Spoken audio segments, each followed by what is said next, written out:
So student welcome back and this side Vijay. बहुत बहुत स्वागत है आपका ये पाठशाला के चैनल पे। ड्राफ्टिंग कॉन्स्टिट्यूशन यानी कि फ्रेमिंग कॉन्स्टिट्यूशन, संविधान का बनना, इतिहास के पहलुओं से देखने की शुरुआत कर रहे हो। अगर आप पॉलिटिकल पढ़ते हैं तो पॉलिटिकल के अंदर क्लास 11th की जो पॉलिटिकल की वीडियोस थी उनमें काफ़ी अच्छी तरीके से एक्सप्लेन है। बट क्योंकि हम हिस्ट्री के अंदर फ्रेमिंग ऑफ द कॉन्स्टिट्यूशन पढ़ रहे हैं तो हमें और ज़्यादा हिस्ट्री के बैकग्राउंड से या हिस्ट्री के पर्सपेक्टिव से समझने की कोशिश करनी पड़ेगी कि क्या बताने की कोशिश की जा रही है। तो पार्ट 2 में हम जुड़ने की कोशिश कर रहे हैं। चैनल पे नए हैं तो आप इन सभी प्लेटफॉर्म पे हमारे साथ जुड़ सकते हैं।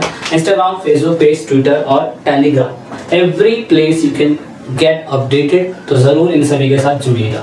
तो अभी हम इसमें ये पढ़ने की कोशिश कर रहे हैं कि संविधान बनाते समय बहुत सारे लोगों की आवाजें हमारे लिए इम्पोर्टेंट है। मुख्य आवाजें बहुत सारे लोगों की रही, बट सारी मैं नहीं बताने की कोशिश करूंगा क्योंकि 299 सदस्य हमारे भारतीय संविधान को यानी कि भारतीय इंडियन कॉन्स्टिट्यूशन को बनाने के लिए लगे थे। 299 लोग, बहुत बड़ी बात है। पहली बैठक वी नो दैट 11 दिसंबर 1946 के दिन हुई थी। अब इस टाइम पीरियड के अंदर पहली बैठक होने के बावजूद भी हमारे देश में परमानेंट क्या कहते हैं चेयरमैन, जिसे मैं बोलूंगा, वो नहीं चुने गए थे। उस टाइम पीरियड में टेम्परेरी चेयरमैन जो थे वो हमें देखने को मिल रहे थे, टेम्परेरी चेयरमैन। और आपको मुझे कमेंट करके ये बताना है कि टेम्परेरी चेयरमैन इस टाइम पीरियड पर कौन था और 11 दिसंबर 1946 के दिन हमने परमानेंट चेयरमैन बना दिया था। चेयरमैन इन द सेंस जो कॉन्स्टिट्यूशनल असेंबली थी ना, उस असेंबली का सभापति कौन होगा, ठीक है ना, सभापति, उसे हम क्या कहते हैं, क्या बोल रहे हैं, चेयरमैन बोल रहे हैं। ओके, क्योंकि देश में प्रधानमंत्री नहीं है, राष्ट्रपति नहीं है, तो किसी न किसी को तो मंत्रिमंडल चलाना पड़ेगा या किसी न किसी को ड्राफ्टिंग कमेटी या जो भी कुछ ना कुछ जिम्मेदारी दी जाएगी। तो ऐसा कहा जाता है कि मुख्य आवाजें कुछ सिलेक्टेड लोगों की है हमें देखने को मिल रही थी। Pandit Jawaharlal Nehru, doctor B R Ambedkar, Rajendra Prasad, Sardar Vallabh Bhai Patel और 2-4-3 और लोग भी थे। के एम मुंशी भी थे और कुछ 3-4-7 लोग होंगे।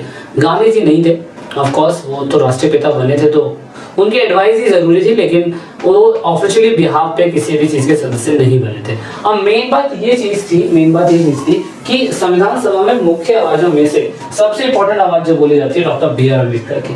ऑफ कोर्स ऐसा कहा जाता है कि हमारे राष्ट्रीय पिता जो है आपके, वो है आपके एम के Gandhi ji. We know that M के गांधी जी। अब एम के गांधी जी ने की वजह से डॉक्टर बी आर अम्बेडकर को देश का विधि मंत्री यानी कि आपको पता है कानूनी जो देख रेख के लिए होता है उनको रखा गया था। अब यहाँ पे उस टाइम पीरियड में सबसे बुलंद आवाज इन्हीं की देखी गई थी क्योंकि डॉक्टर बी आर अम्बेडकर ने एक इंपॉर्टेंट रोल किया था क्या कहते हैं ड्राफ्टिंग कमेटी के अंदर। ड्राफ्टिंग कमेटी यानी कि प्रारूप समिति में डॉक्टर बी आर अम्बेडकर को चेयरमैन बनाया गया था। डॉक्टर बी आर अम्बेडकर के साथ 7 सदस्यों को और जोड़ा गया था। 7 सदस्यों को जोड़ा गया था और 7 सदस्यों ने एक मसौदा तैयार करा था जिससे देश का संविधान रचा जा सकता है या देश का संविधान बनाया जा सकता है। तो उसके लिए डॉक्टर बी आर अम्बेडकर बहुत इंपॉर्टेंट व्यक्तियों में से एक थे। अब प्रमुख आवाजों में से यहाँ पे के एम मुंशी यानी कि जो होम मिनिस्टर ऑफ बॉम्बे बने थे और उसके बाद क्या कहते हैं आपके advocate general of Madras presidency Alladi Krishnaswami Iyer, ये 2 व्यक्ति और थे और एक और बी एन राव करके भी कोई व्यक्ति थे जिन्होंने 3 साल लगभग लिए, 3 years अप्रोक्सीमेट। ऐसा कहा जाता है कि 2 साल 11 महीने 18 दिन के अंदर संविधान बनके तैयार हो गया था, ठीक है ना, ये हमारे लिए जरूरी है। एंड ऑफ कोर्स फिर 26 जनवरी को जाके इसको अप्लाई करा गया। लेकिन यहाँ पर हमें ये जानना जरूरी है कि जब संविधान बन रहा था तो उसकी सारी पब्लिक डिबेट्स जो थी ना, सारी पब्लिश हो रही थी वेरियस न्यूज़पेपर के अंदर, हर जगह पे पब्लिश हो रही थी ताकि लोग देख सके संविधान बनता हुआ कि संविधान किस तरीके से बन रहा है। पर बेसिक बात इसमें ये रही थी कि कौन सी लैंग्वेज इंडियन स्पीक करेंगे, कौन सी बोलेंगे। दूसरा, हमारे देश की राजनीति, इकोनॉमिक सिस्टम नेशन वाइड कैसा होना चाहिए, इससे बहुत बड़ा क्वेश्चन था। सिटीजन को कौन सी मॉरल वैल्यू सीखनी चाहिए, कौन सी छोड़नी चाहिए, ये भी बहुत बड़ा क्वेश्चन लोगों के मन में बन रहा था और इसी वजह से सरकार ने इन सभी चीजों के ऊपर काम करने की कोशिश करी। संविधान के दर्शन में अगर देखें तो 13 दिसंबर 1946 के दिन ऑब्जेक्टिव रेजोल्यूशन पास हुआ था। अब ये चीज क्या है ये बताता हूँ मैं। देखिए, घर बनाने से पहले आपको घर का नक्शा बनाना पड़ता है। घर का नक्शा बनाओगे जब जाके आपको पता चलेगा कि नक्शे के अंदर कहाँ पे कौन सा रूम बनेगा, कौन से दरवाजे खुलेंगे, वगैरह वगैरह चीजें क्या क्या होंगी, वो हमें जानना 200% जरूरी होता है। अब अगर हमें वो चीजें नहीं पता होंगी तो सोचिए हम कुछ भी नहीं कर पाएंगे। सो दैट इज वाई वो नक्शे पता होंगे तो उसके बाद हमें समझ में ये आएगा कि भारत कैसा बनेगा। तो ये एक तरीके का प्रियम्बल जो था ना, एक ऑब्जेक्टिव रेजोल्यूशन था। ऑब्जेक्टिव रेजोल्यूशन नेहरू जी ने 13 दिसंबर 1946 के दिन, जब ये परमानेंट चेयरमैन चुने जा चुके थे, तो परमानेंट चेयरमैन चुनने के बाद इन्होंने ऑब्जेक्टिव रेजोल्यूशन पेश करा। ऑब्जेक्टिव रेजोल्यूशन पेश करने के लिए नॉर्मल सी चीजें थी, पूरा भारत हमारा होगा, हमारे साथ आना जो चाहता है वो आ जाए, लोकतंत्र होगा, सभी की भलाई के बारे में सोचा जाएगा, सभी को स्वतंत्रता समानता मिलेगी, ऐसी बेसिक बातें जो थी ना, बेसिक से बेसिक बातें ऑब्जेक्टिव रेजोल्यूशन के अंदर बनाई गई। ये देखिए जब की बात है, जब देश आजाद भी नहीं हुआ था, ये जब की बात है, आप देख सकते हो।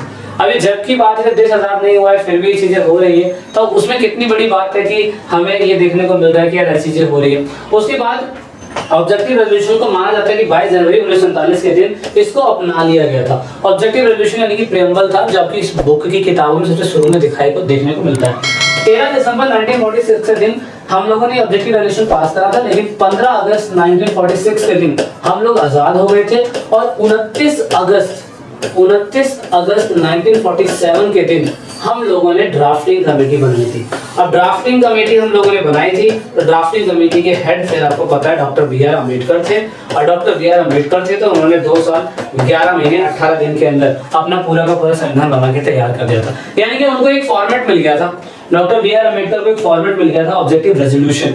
इस ऑब्जेक्टिव रेजोल्यूशन में सिंपल सा बता देते हैं कि पूरा भारत हमारा है, तो हमें सभी के लोगों के बारे में सोचना जरूरी है ना। तो ये हुआ था और इस वजह से फाइनली हमारा देश एक तरीके से एक सही डायरेक्शन में चला।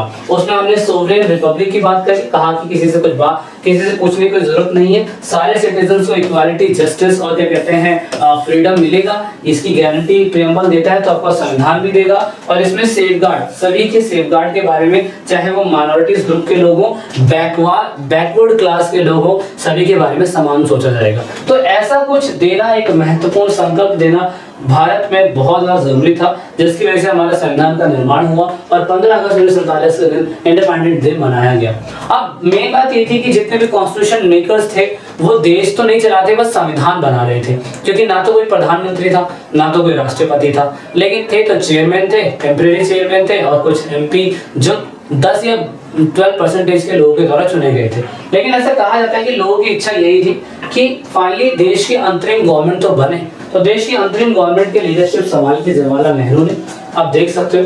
फिर ऑब्वियसली यहाँ पे वो चुनाव ना हुए थे, वो सब हमें पता है, लेकिन अंतरिम सरकार कहा जाता है कि जो ब्रिटिशर्स की अंतरिम सरकार थी वो यही थी। और यहाँ पे पार्लियामेंट के अंदर फाइनली ये सारे चेहरे आप देख सकते हैं, नाम सभी के लिखे हुए। अगर आप 15.6 पे अपना चित्र देखेंगे तो आपको दिखाई देगा कि अंतरिम गवर्नमेंट के अंदर मेन चेहरे कौन कौन हमें देखने को मिल रहे थे।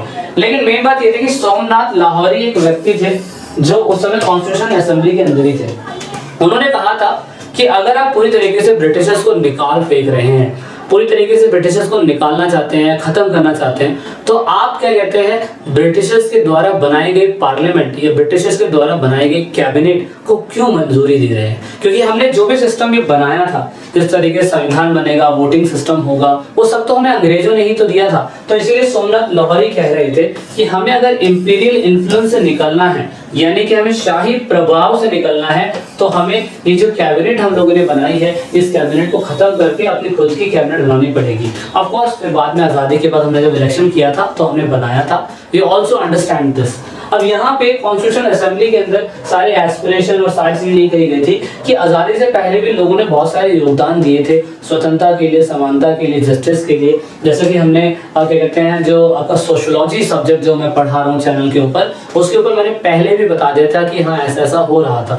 तो उस हिसाब से सोशल रिफॉर्मर्स ने बहुत साल पहले भी, चाहे उसमें ज्योतिराव फूले हो, विवेकानंद स्वामी हो, या क्या कहते हैं आपके स्वामी विवेकानंद हो, या क्या कहते हैं आपके सरस्वती हो, तो ऐसे जितने भी लोग थे, इन्होंने समाज के अंदर डेमोक्रेसी के लिए, इक्वालिटी के लिए, जस्टिस के लिए अपने अपने आइडिया जो थे स्ट्रगल दिए थे 19वीं सेंचुरी की शुरुआत में ही, है ना। तो इसीलिए ये लोग हमारे जरूरी थे और इसी वजह से हमने देखा कि भारत के अंदर समय समय पे सरकार ने, जो ब्रिटिशर्स गवर्नमेंट थी, उन्होंने एक्ट लेके आए थे और ये सारे एक्सपीरियंस हम लोगों ने देख लिए थे, याद करिए। और इसी के तहत तो हमारा देश चल रहा था। और यहाँ पे जब कॉन्स्टिट्यूशनल एक्सपेरिमेंट हम लोग कर रहे थे, तो वहाँ पे हमने बाद में जाकर डिमांड करा कि हमें रिप्रेजेंटेटिव डेमोक्रेसी की जरूरत है।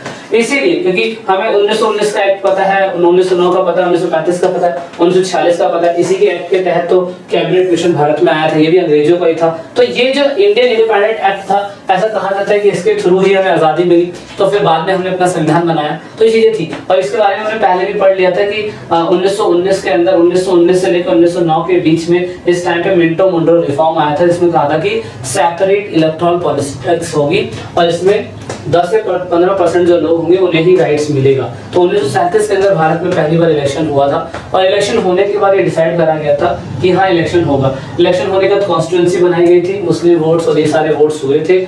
लीग जो भी काफी जगहों में फेल हुई थी, सारा कुछ फिर हमने पढ़ा था कि कांग्रेस काफी हिस्सों में जीत गई थी, स्पेशली यूपी के हिस्सों में। इसलिए उन्होंने उनके साथ गठबंधन नहीं बनाया क्योंकि मुस्लिम जो थे वो लैंड ओनर्स की मान रहे थे और जो कांग्रेस थे वो लैंड ओनर्स की नहीं मान रहे थे। तो वगैरह वगैरह चीजें, लेकिन इसके बारे में हम इतना डिस्कस नहीं करेंगे।